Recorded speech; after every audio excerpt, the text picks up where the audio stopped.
Hey everybody, in this episode we're going to talk about hitch cords and how, if you're new to climbing, how you can select a hitch cord and how you can use a hitch cord best. Now, first, most hitch cords will come in the lengths of 28 inches, 30 inches, and 32 inches.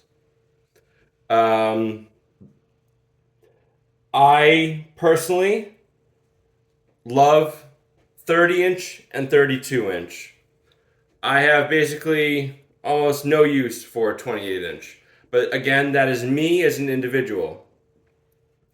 How do you know which is best? Well, let me give you a little example. I'm going to tie, here is a 30 inch hitch cord, and here is a 30 inch hitch cord. Now, I'm going to tie a VT, a valve-detained truss, with this 32 inch right now. And I'm going to do it with 4 wraps at the top. So, 1, 2, 3, 4. Okay. Now I'm going to make those legs even.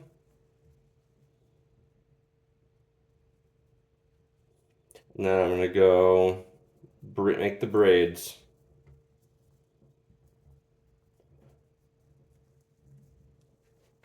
Alright. So I've made the braids and I've tied the hitch. Here we go. So let's see if I can make the same hitch with this 30 inch hitch cord.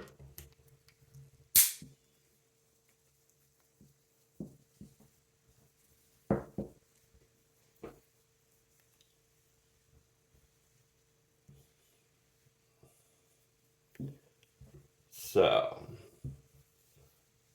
and 1, 2, 3, 4.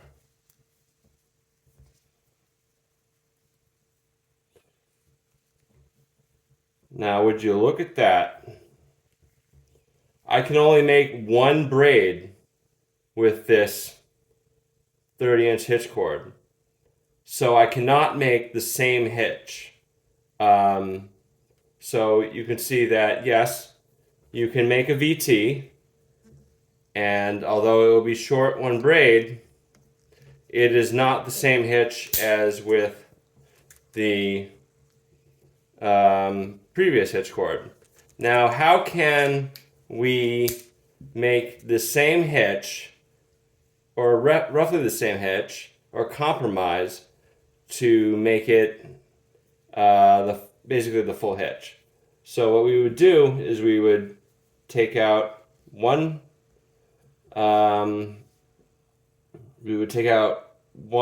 wrap, and now we go braid over, braid over, braid under, braid under.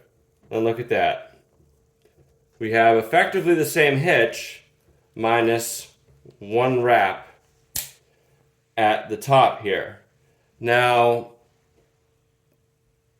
what's important to know is if you want to make this, if you want to make the hitch that you want to make, you have to make it with the right size. And so I guess you just need to really think about and really consider what size you need. And I think the best way to figure it out if you're unsure is to do the following. I think anyone who does not know what size hitch cord they need, what size professionally made hitch cord they need, they can go and buy a hank or a large segment spool of hitch cord and make their own hitches, or hitch cords, excuse me, make their own hitch cords. So out of this here, I made a hitch cord. And so let's say all you want to tie, let's say you're into Schwäbisches. You're into the Schwäbisch hitch, and that's all you want to tie. So let's say you go and excuse me, nope. So you go around and you make your Schwäbisch.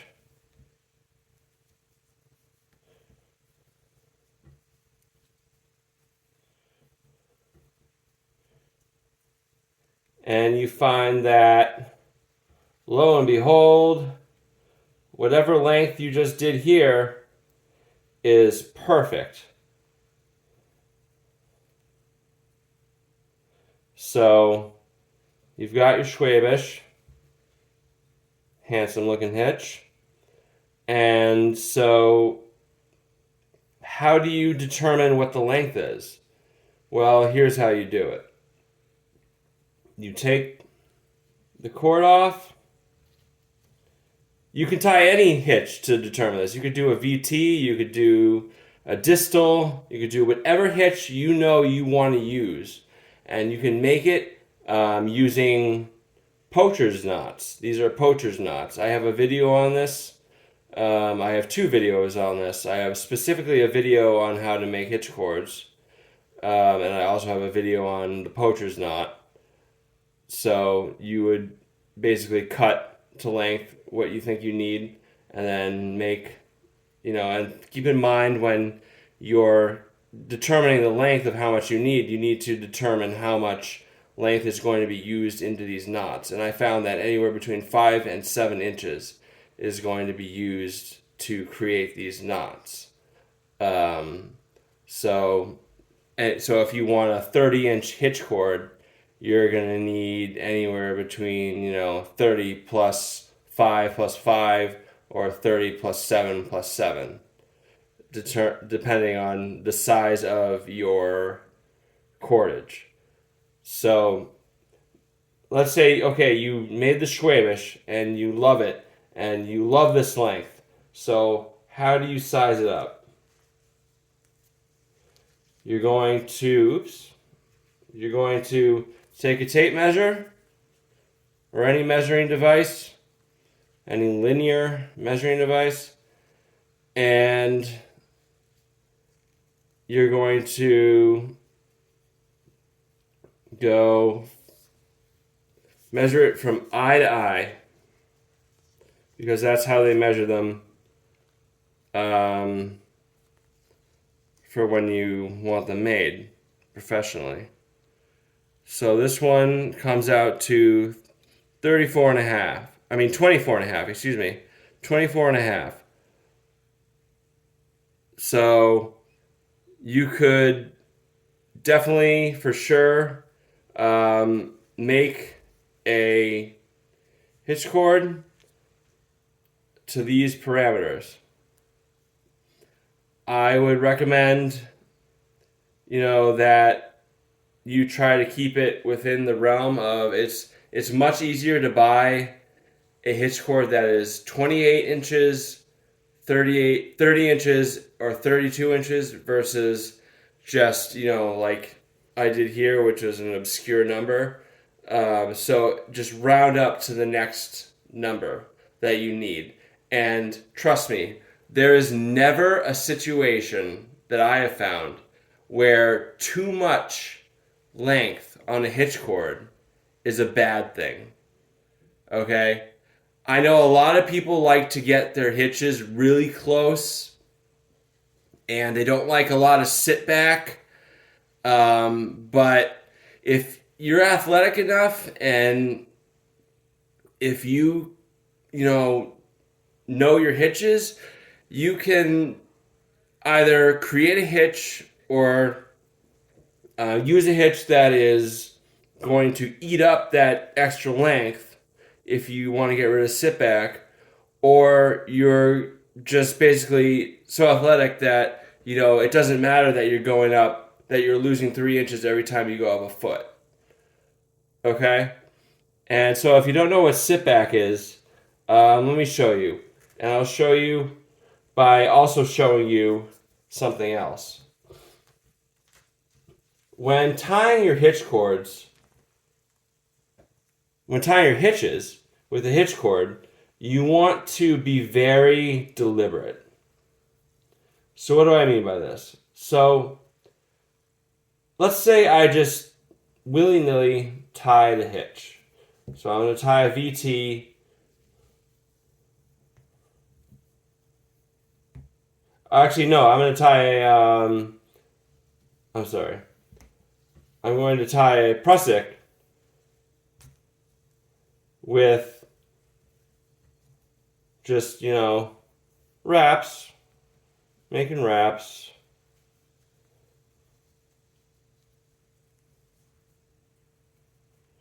So if I make this PRUSIK here, and I just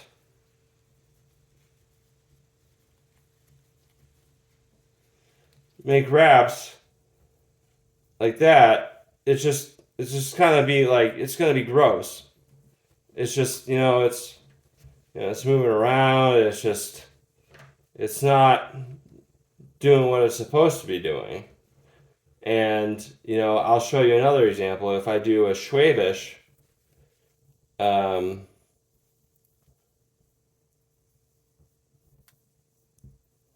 willy-nilly, just loose and, not really paying attention to what I'm supposed to be doing,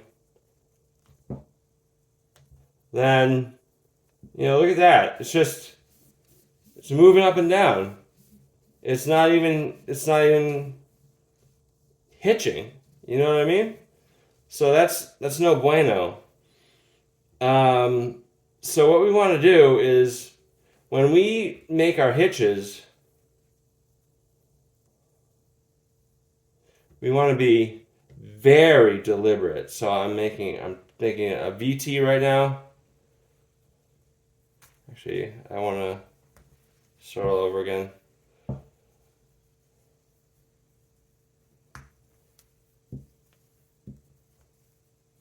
So I made those 4 wraps. So now what do I want to do? I want to make it nice and tight. Really tighten that coil. Not too tight, not like, Hulk strength, but, you want to make it tight enough. And then next, I'm going over, and I'm being sure to keep, tension on everything. And I'm going over, and being sure to keep tension, going under, being sure to keep tension, going under, being sure to keep tension. And there you have it. Now, this is just like, it is locked on there. It is for sure hitching. Now, the other thing that you want to know is, when you make a VT, if you're making a VT, these wraps here, I want to show you exactly how that's done. So basically, you make the coils, okay? And then the best way, now I've seen a guy on Canyons and Crags. He showed that, you can make the VT. I mean, he created the VT. This guy created the VT. So, I mean, who am I to question him, really? But he says that you should just, okay, so like if you want to just put this right here and this right here and this right here and this right here and this right here and this right here and this right here, you can just do whatever you want. And I honestly believe that he's like at the, atomic level, like he's totally correct. I think he is absolutely spot on. That if you want to make a VT, you can just braid it however the F you want. It's really not going to make that much of a difference. But if you are a purist, like I am, then I think that the way you make a VT is with you. So you've made the 4 wraps or 3 wraps, however many wraps you've made, and then you go under with the lower strand and then over with the upper strand. And then next you go across with that strand and then over with this strand. And now let me explain this. Because this strand was below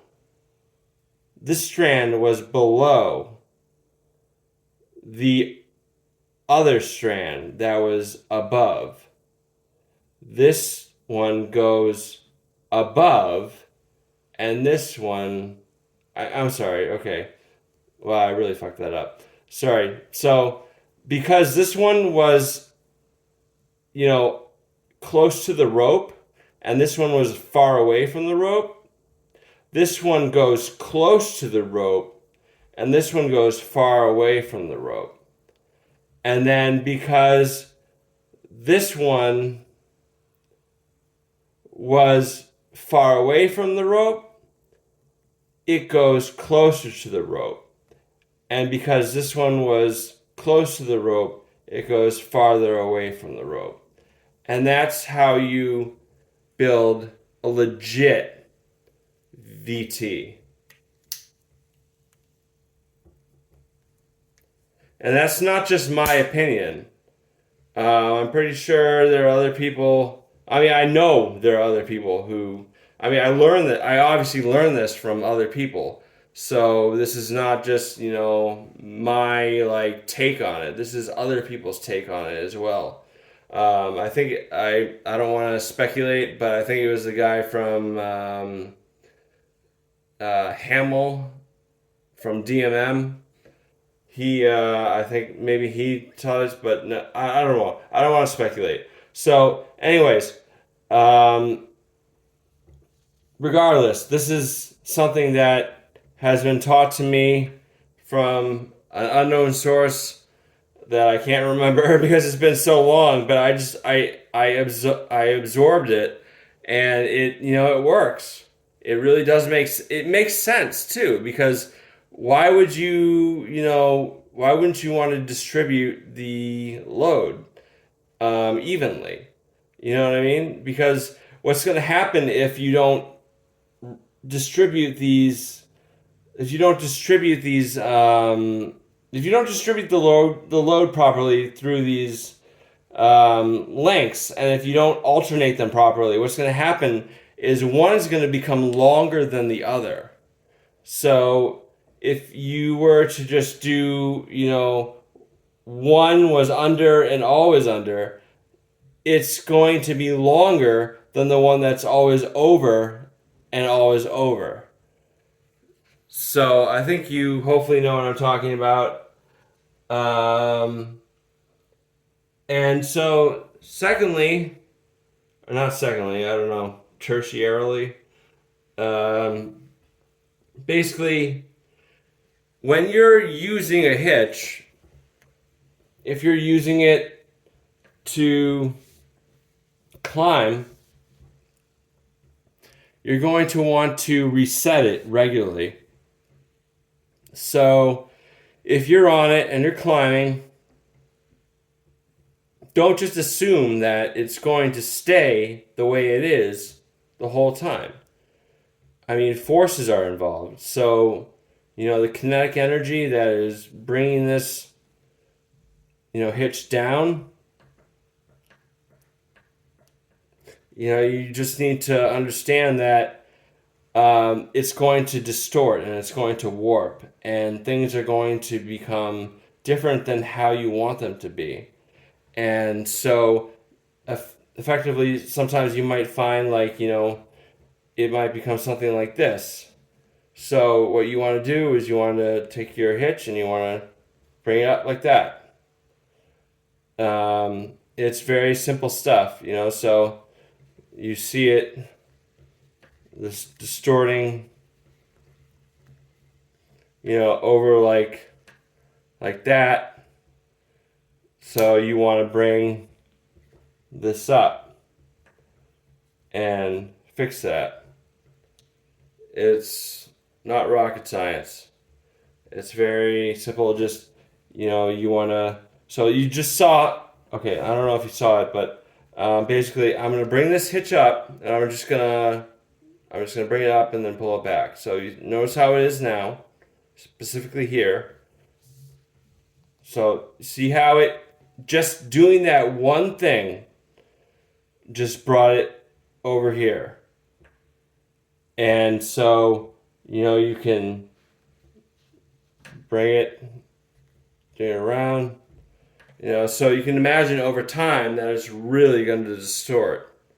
It's actually kind of crazy how much something that is, supposed to be at equilibrium, because it is, hitched to the carabiner equally, it's supposed to be at even amounts, so that's why I say, why would you, not want to alternate the hitch legs appropriately when you do when you make the hitch.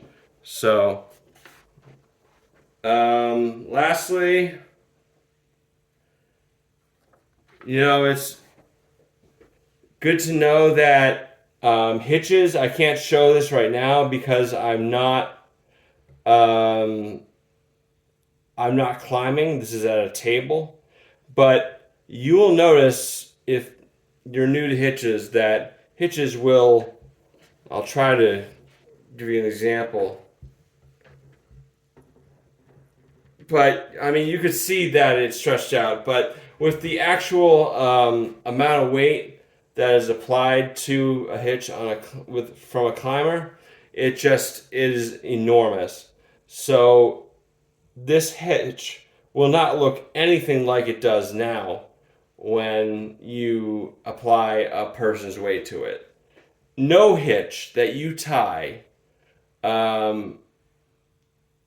especially, no hitch that you tie, do not expect that any hitch that you tie will look anything like, well, it'll definitely resemble, but there will be elements of it that are different because of the extent of the weight of the person's body that is being applied to it. So, you just need to be careful that, so that also comes into context with the hitch cord that you choose. So also know that your hitch cord, when you choose a length, it's going to stretch, a good amount.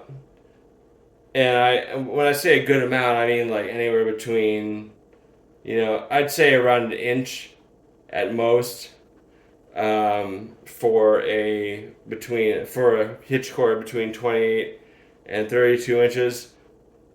It'll extend that much. So if you give into consideration that, this is an inch and we extended an inch, I mean, that's a lot.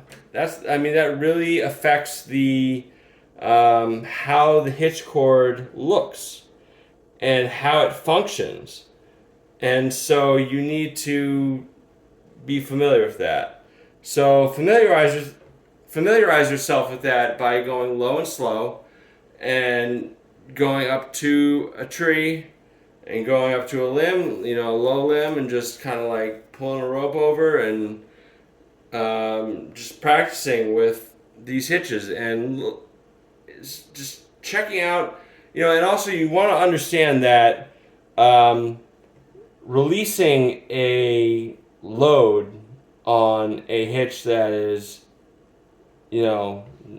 basically not being used, that is on a table, is way easier than releasing a load on a hitch that is not on a table, that is actually being weighted by a human being. And so you need to get familiar with breaking that, just that friction that's being caused by the tension of the rope around the host rope. And so you want to just make sure that you can break that and learn how to discover how many wraps you need. So do you need 3 wraps? So like you may think that 4 wraps is too much, so 3 wraps would be adequate. So then try it, and then try and break it. And if it breaks way too easily, then you might want to go back up to 4 wraps. So it's just it's a game. It's just trying to figure out which orientation you need to level up. And yeah, so this has been just piece that I did on hitch cords, and I hope it was a little disorganized, but I hope it wasn't too disorganized. I hope that anyone listening to this or watching this, watching and listening, I guess, appreciated what I had to say and had learned something. And this was catered to the new climber, whether it be recreational or industrial. And so thanks so much for watching. If you enjoyed this, just please hit like, or if you enjoyed what I had to say, just subscribe or whatever, or comment. Thanks so much. Bye.